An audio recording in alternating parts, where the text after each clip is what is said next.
Welcome to Episode 8 of the Jedi Temple Archives podcast. There is more knowledge here than anywhere else in the galaxy. Only members of the Jedi Council are allowed access. Guarding the holocrons is one of the most important duties a Jedi can be given. Do you think you're up to the task?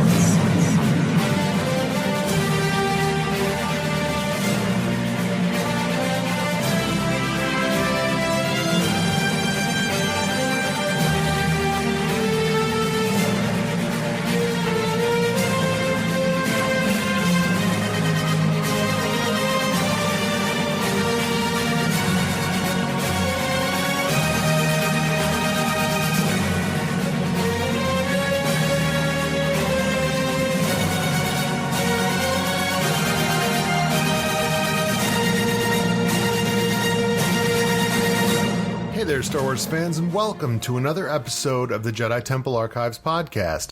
I'm Rob, your host, and we're recording this episode on Monday, April 29th, 2019. Before we get into today's episode, I did just want to take a moment to say thank you to all of our listeners for, taking the time and listening to this podcast, especially those of you who have taken the time to reach out via social media or send us an email to give feedback on the show and ways that we can improve it, ideas for topics, etc. It's greatly appreciated, and it's nice to know that there's people who have a vested interest in how this show does. So again, thank you very much. And with that being addressed, I think we're going to go ahead and launch right into this week's topic. So with the recent release of the trailer for Star Wars Episode 9, The Rise of Skywalker, one of the questions that is certainly on my mind, and I suspect it's on the mind of a lot of Star Wars fans, especially in light of the events of The Last Jedi, is what is going to happen with the Jedi Order. And I think really, before you can go in and address that question, you first have to have a little bit of an understanding about how the Jedi Order was founded, what its purpose was, and kind of how it's progressed down through the history of the Star Wars universe. So, in order to get that understanding, let's take a quick look at exactly how the Jedi Order came into being. Now, the Jedi Order was established about 6,000 years prior to the Battle of Yavin, which, as we mentioned in prior episodes, is how time is gauged within the Star Wars universe, on the planet of Octo, which is the planet that we saw Rey find Luke on at the end of The Force Awakens. And it was established by a being called the Prime Jedi. So he was the first Jedi of the Order, and he established that first Jedi temple on Octo. Now, within the events of The Last Jedi, we saw the inside of that Jedi temple, and within there is a mosaic on the floor that Rey and Luke have a conversation in front of, and that mosaic has a lot of thematic similarities to early Hinduism, as well as kind of reflecting some of the symbology of the yin and yang, in the sense that you have a being that's assumed to be the Prime Jedi sitting cross-legged, lightsaber poised upright in front of him. On one side of him is the light, on the other side is the dark, and then within the light and within the dark is a small kernel of darkness and light, respectively. So it kind of tends to lend itself to the idea that while the Jedi Order has always been very much about walking in the light and denying the darkness, that the early Jedi really understood that within light there is always a small kernel of darkness and vice versa. And it also kind of begs the question a little bit of whether the real intent of a Jedi would be to find balance between the light and the darkness. And there's an entire category of Jedi known as Gray Jedi that we will get into in later episodes that kind of are based around that general concept. Now, at the time that the Jedi Order was established, there were a number of rules that were put in place, and those included things like the fact that no Jedi Master or Knight could take on more than one Padawan at a time. It forbade the forming of attachments such as marriage, family, or romantic love. The fact that no Jedi should take part in the killing of any unarmed opponent, and it was forbidden for Jedi to seek revenge. But there was a more formal Jedi code that was at the center of the Jedi religion that stated the following: there is no emotion, there is peace. There is no ignorance, there is knowledge. There is no passion, there is serenity. There is no chaos, there is harmony. There is no death, there is the Force. And that really was the mantra that all Jedi were to live by. It encompassed all the beliefs of the Order and was essentially the words that they were to live by. Now, interestingly enough, for anyone who had watched The Last Jedi, when you see Rey following Luke up the mountain there, and all of a sudden she pauses and she kind of is catching something at the edge of her hearing, what she's actually hearing is voices within the Force chanting the Jedi code, and that is what draws her to the tree where the ancient Jedi texts are kept. So the next time you watch The Last Jedi, just kind of pay special attention to that, and you will hear that mantra being whispered in the Force. Now, after the founding of the Jedi Order, one of the very early events that took place that was critical to the Jedi and especially their use of lightsabers was that they came into possession of the planet of Ilum. And we have talked about Ilum a little bit on earlier episodes, especially in regards to lightsabers. But it was an ice planet, and therein was found a location called the Crystal Caves, which was where the Jedi typically would get most of their kyber crystals. It was considered to be a very sacred world to the Jedi Order, and there was a Jedi temple on that world, which hosted an event called the Gathering. And I do have a little clip from Ahsoka Tano where she describes that to a group of younglings. I'll play that for you now. Hurry, younglings. You have proved to be the top of your class, and so now is the time of the gathering. For a Jedi, there is no greater challenge or honor. What is the gathering, Padawan Tano?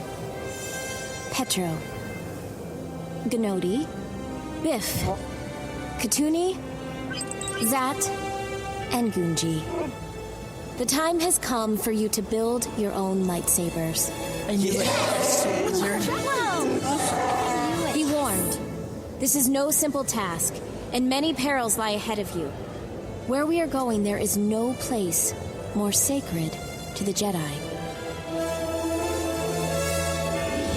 So as you can tell from that clip, the Gathering is really a major point in the life of a Jedi. It is the moment that they go from being a youngling within the temple and being under the guidance and training of the Jedi Order as a whole, to where they're taking their first steps along the path of becoming a Padawan and being apprenticed to an actual Jedi. Now, the other major event that occurred during this time frame within the Jedi Order is that as they started to branch out and spread across the galaxy, they acquired a starship that was called the Crucible, and that starship had an architect droid on board that would actually assist the Jedi younglings once they had finished the Gathering and gathered their kyber crystals with construction of their lightsaber. And I have another little clip here that I'll play for you just to give you a little bit of an idea about that particular droid and what his role was. May I introduce you to architect and lightsaber designer Huang.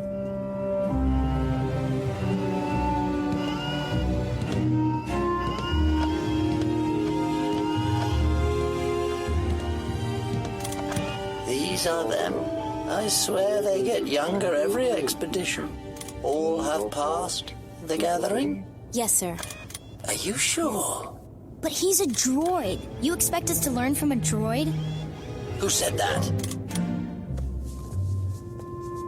Many years I have been on this ship, teaching many a Jedi before you, and I will continue teaching many a Jedi after you. Call me what you want, but inside my memory banks, I contain a record of every lightsaber ever made, and the Jedi who fashioned them. Which will you choose? So that clip really serves to point out two things. First, the construction of a Jedi's lightsaber was very individualized and very much a reflection of who they were, but it was also part of a rite that was a crucial part of their progress within the Jedi Order. Now, also during this first 1,000 years of the Jedi Order, there was a major schism within the Order itself that led to the creation of the Sith. And that actually took place when a rogue Jedi had fallen to the dark side of the Force and kind of began preaching to others that were like-minded that only through the dark side could an individual ever realize their true potential. The Jedi High Council, of course, took exception to those teachings, and that fallen Jedi was cast out of the Order. So he and his followers left and then began what we now know as the Sith. The Sith, of course, sought to control the galaxy and engaged in a series of wars with the Jedi as they were complete diametric opposites in terms of their thoughts and beliefs. And those wars resulted in the destruction of many worlds within the Star Wars galaxy, including the Sith homeworld of Moraband. Also during that time, the Sith began to bend all of their time and energy into the creation of super weapons, which were powered by giant kyber crystals and had the ability to destroy entire planets. So even before, long before the events of Star Wars A New Hope, you had Sith that were very much interested in building these huge super weapons and raining destruction across the galaxy. Now, by the end of this period within Jedi history, they had driven the Sith into retreat, and the Jedi were of the belief that they had destroyed all of these super weapons that had been created by the Sith, to the point where 1,000 years later, the Jedi of that particular time didn't even believe that those weapons had ever truly existed. They considered them more of a myth or a legend. But one of the things that happened during this time, and this is, at this point, we're looking at about 5,000 years prior to the Battle of Yavin, the Jedi then moved their base of power to Coruscant and began the construction of the Jedi Temple there. And what's really interesting to know about that, and something that never really gets mentioned in any of the films, is that when they build their Jedi Temple on Coruscant, they do it on top of an ancient Sith shrine. And the Jedi believed at that time that by building their temple on top of that shrine, that they were essentially neutralizing the dark side power coming from that location. But as it actually turns out, the darkness and the dark side energy from that Sith shrine gradually seeped up and infiltrated the Jedi Temple, which served over the course of millennia to actually weaken the Jedi Order, and was what was at the root of the fact that the Jedi were unable to perceive the danger of the Sith plan to eliminate them, and led to the Jedi Purge. Now, in addition to the construction of the Jedi Temple on Coruscant, Coruscant also became the capital and the base of power for the Old Republic. And the Old Republic was the predecessor to the Republic we see within the Star Wars prequels. And the Jedi aligned themselves with the Old Republic, very much as they did with the Republic, and promised to uphold their laws and preserve peace throughout the galaxy. In fact, this is exactly what Obi-Wan Kenobi is referring to when he tells Luke, "For over 1,000 generations, the Jedi Knights were the guardians of peace and justice in the Old Republic. Before the dark times. Before the Empire." So they did this for approximately 3,000, 3,500 years until they encountered a species or a culture known as the Mandalorians. Now, while the Jedi were tasked with preserving the peace and protecting the weak within the galaxy, especially within the Old Republic itself, the Mandalorians themselves were very much of the belief that survival of the fittest was the rule of the day, and only the strong should survive. And as a result, the Mandalorians were very much about continual warfare, either with other cultures or even within their own culture. And the Jedi were forced to quickly mobilize to try and stop the Mandalorians from expanding throughout the galaxy. Over time, the strain of that constant and continual warfare started to take its toll on the Jedi, and also began to cause the Old Republic to crumble. So late in this conflict between the Jedi and the Mandalorians, it even got to the point where the Mandalorians successfully staged a raid on the Jedi Temple on Coruscant and sacked it. And during the events of that particular raid, they stole a lightsaber called the Darksaber, which is actually very well described in Star Wars Rebels as follows. "It is the Darksaber, a symbol for the leader of House Vizsla, and later the group known as Death Watch." I didn't know Mandalorians developed a type of lightsaber. We didn't. This was one of a kind. Legend tells that it was created over 1,000 years ago by Tar Vizsla, the first Mandalorian ever inducted into the Jedi Order. After his passing, the Jedi kept the saber in their temple. That was until members of House Vizsla snuck in and liberated it. They used the saber to unify the people and strike down those who would oppose them. One time, they ruled all of Mandalore wielding this blade. This saber is an important symbol to that house and respected by the other clans. I imagine Sabine was excited to recover it. You can learn more about that in our earlier episode on lightsabers, but suffice to say, the important thing to note here is that this was a lightsaber that was constructed by the first Mandalorian to ever be inducted into the Jedi Order, and the Mandalorians looked on that as a piece of their culture and something that they wanted to have possession of. Now, also during this time, which is about 1,000 years prior to the Battle of Yavin, the Sith, noting that the Jedi and the Old Republic had been significantly weakened, chose this point in time to emerge from their self-imposed exile and launch an all-out attack on the Old Republic seat of power on Coruscant, which they did successfully, and they also managed to seize the Jedi Temple from them, and I've got a little clip of that. Our time has come. For 300 years, we prepared, we grew stronger. While you rested in your cradle of power, believing your people were safe and protected.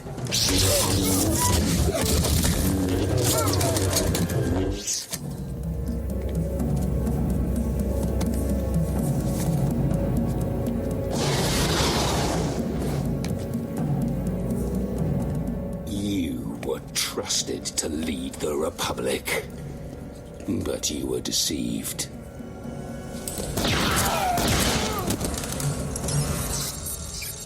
As our powers of the dark side have blinded you, you assumed no force could challenge you.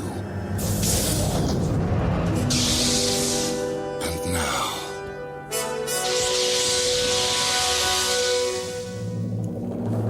finally, we have returned.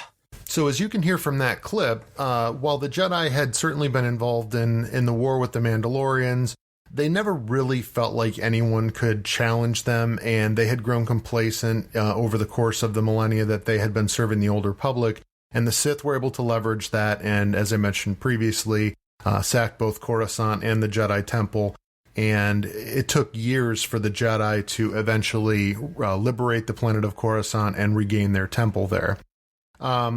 They were able to do this primarily because while the Sith had grown very much in power, they were comprised of large armies of Sith, and the Sith Lords in control of them were constantly infighting and vying for power amongst themselves, and that just served to gradually weaken them. They essentially weakened themselves and deteriorated from within, and the Jedi were finally able to leverage that to eventually defeat them, and at the time they believed that they had completely eradicated the Sith from the galaxy, which we all know was not the case.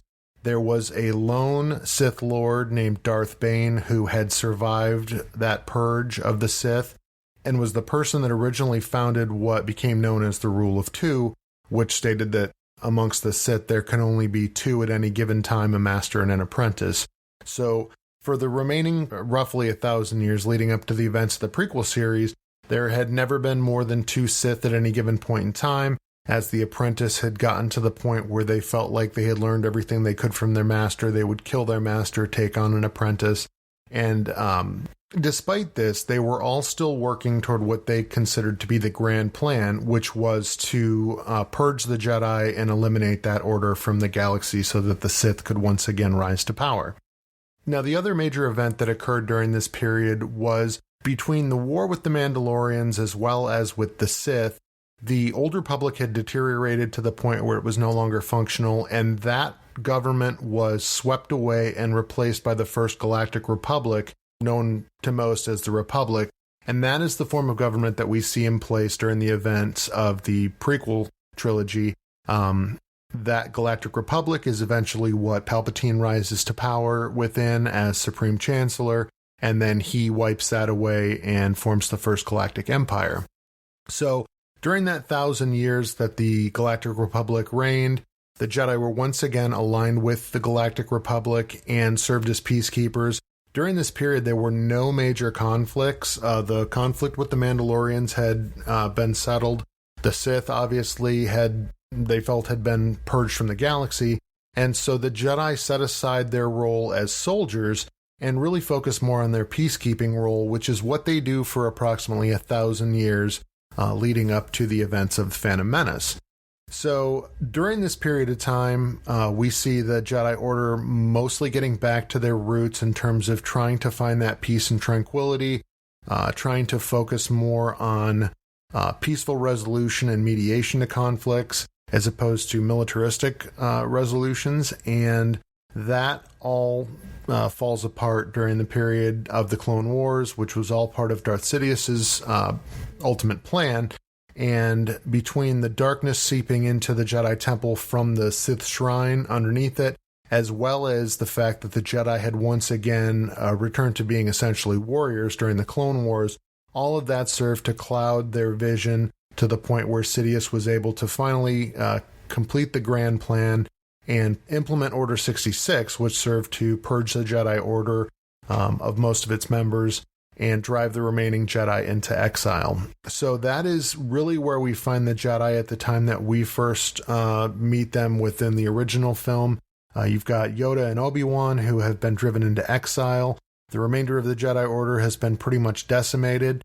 And interestingly enough, and again, this is something that doesn't really get mentioned in the movies, but Emperor Palpatine, once the Jedi Order had been purged, actually took the Jedi Temple on Coruscant and made that into his Imperial Palace. So it was a bit of his way of adding a little insult to injury, as well as really making a statement to the citizens of the galaxy that the Jedi were no more and he was now the ultimate power, so to speak. So now that we really know a little bit more about the backstory of the Jedi Order and how it came into being, I think we can start to kind of have a little bit of that conversation about where do we think the Order is going to go within the lone remaining sequel movie that's coming out this December with the Rise of Skywalker.